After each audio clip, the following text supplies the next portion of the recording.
So I was a street agent in Yakima, LA, Miami, Puerto Rico. That was the first 15 years of my career. Um, I then promoted and I went to St. Louis as a supervisor, where I ran a group there for 4 years. And the reason I became a supervisor was because um, I wasn't happy with leadership. You know, at that time I was in the ATF undercover program. I was doing a lot of traveling. Um, and frankly, I thought that guys that were doing what you were doing, what I was doing, what Chris was doing, John Carr, all these other guys, we didn't have a voice.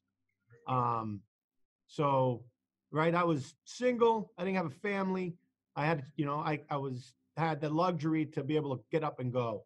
Um, and frankly, the people, some of my mentors who were, at headquarters, they were sick of me calling, complaining about leadership. And they finally said, hey, don't call us anymore. Either you're going to be part of the problem or part of the solution. So I put in for a supervisor job. I got it. It was in St. Louis. I had the luxury to work with Mark Demas. Mark Demas. And I tell people I would have been an abysmal failure as a supervisor if Mark Demas didn't work in my group. He's probably one of the smartest guys, one of the best leaders, just probably one of the best persons I've met in my entire life. And with his help, I thought I was a pretty good supervisor. I was there for 4 years. Headquarters came calling. I did not want to go to headquarters. So Mexico City came open in 2009. So I went to Mexico City because I counted as headquarters time. Rather than go to DC, I went to Mexico City. And you are a glutton for punishment. Yeah. Right. During that time too, right? That was when everything started to go off the rails down in Mexico.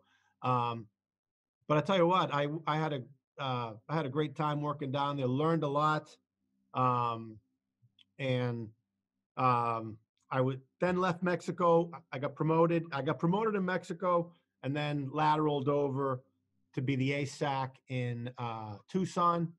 It was the first border ASAC job, and I did that. And then I got promoted to come here as a SAC. I was here for about 19 months.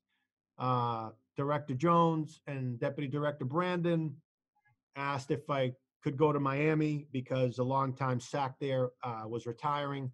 Hey, when Carlos says SAC, he's referring to Special Agent in Charge for you. Right. I'm sorry. Yeah. So the Special Agent in Charge in Miami was retiring. I had worked there for 9.5 years or so. I knew the people. So I went to Miami. And then a year later, Director Brandon promoted me to Deputy Assistant Director of ATF Programs. And then I did that for about 15 months, lateraled over to Deputy Assistant Director of Field Operations West. So I had from Oklahoma to Guam. So I had all the Western ATF field divisions. And then I had the opportunity to come back to LA as a Special Agent in Charge again. And here I am. Carlos, let me tell you something, brother. That is one hell of a career, man. That's a hell of a resume. Yeah, it is. And, when Carlos was on the street, let me tell you something. As an undercover agent and a street agent, man, top notch, absolutely. And when you were a supervisor, Carlos, I got to say, because I was still a street agent. And one of the rare things was, all the guys who worked for you and worked under you, they loved you. And there's always complaints about supervision, of course, and there always will be. But, Carlos, you were always, guys would say, man, I'm working for Canino. Life is good. There was only ever one complaint I ever heard about you, Los.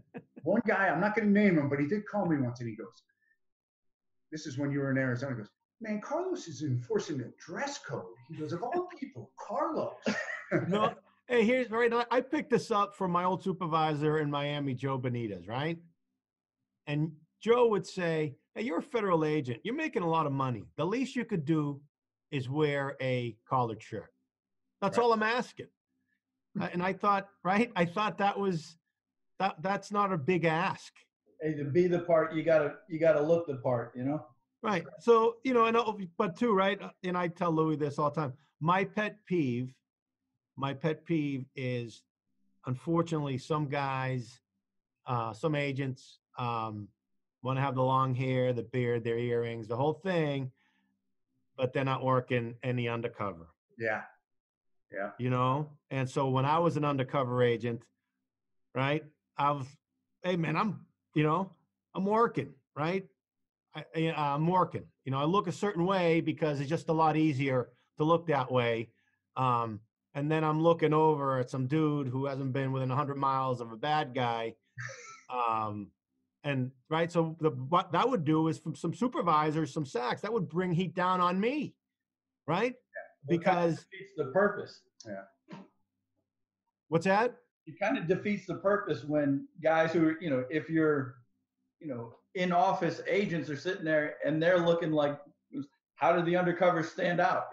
It's Right. You know, and so I would, you know, it's like, hey, that would, back in the old ATF, that would bring heat down on everybody. And again, right, one of the reasons that I got into supervision was because I didn't think that uh, the undercover guys like Lou and the other guys I mentioned, myself, I don't think that we were being represented the way we should have been represented. And so, again, you know, I didn't have a family, so I made a conscious effort to get into leadership, and I wanted to be at the table to be able to have an impact on you know, the lives of guys like Lou and the other guys, street agents who were, you know, pulling the sled. So but I was fortunate I was able to do that.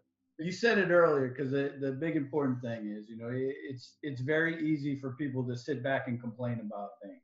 The thing is, in order to affect the change, you have to move up in the ranks to help, and you can't forget where you came from. Right. And obviously, after listening to your resume, you're one of those guys that never forgot where you came from.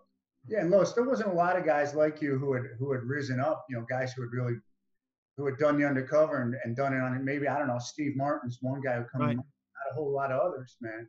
Right. So you're somewhat of a trailblazer, Lois. But I want to ask you a few things, Lois, about do you remember? So in all my years working on the street, working undercover, there's one scene that stands out in my mind more than anything else, and it involved me and you, and we were covering a deal on surveillance in LA. You remember what I'm talking about? Yes. So Lou and I were working with LAPD narcotics, and we were sitting on a heroin stash house, Mm-hmm. and Lou and I had the long eye, and I don't know if Lou was driving or I was driving, but we got the binoculars out. And we looked. It was way down the street, and there were two guys. This is a true story. There were two guys in the middle of the street with machetes, having a sword fight with machetes in the middle of the street. Remember? Los Angeles. Only in LA. Right. And we're like looking at each other. It was like, are we really seeing this? And these guys were having a full-on fight with machetes in the middle of the street. So we're like, they're gonna kill each other.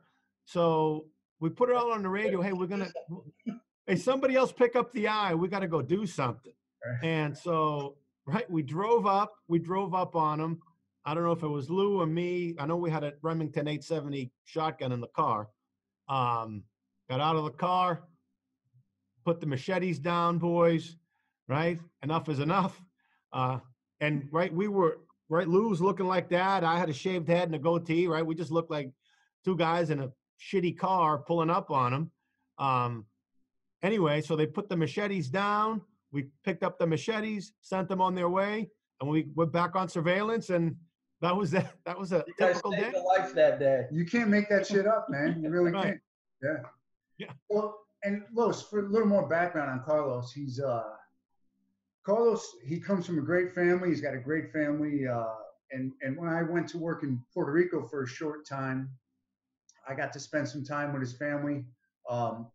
Two brothers, right, Los? Yeah, two. Yeah. And both like handsome, successful guys. He's got his beautiful mom, Kuka. Yeah. She awesome, classy, just top notch. So Lois, I've always wanted to ask you, like, what happened to you, man? You know, so my older brother Vic is a 25-year federal probation officer, and my younger brother Giovanni, he is a criminal defense attorney. He was a long time. Um, he worked at the Federal Public Defender's Office in Puerto Rico. So yeah, they have pretty good careers Yeah. in their own right. Yeah.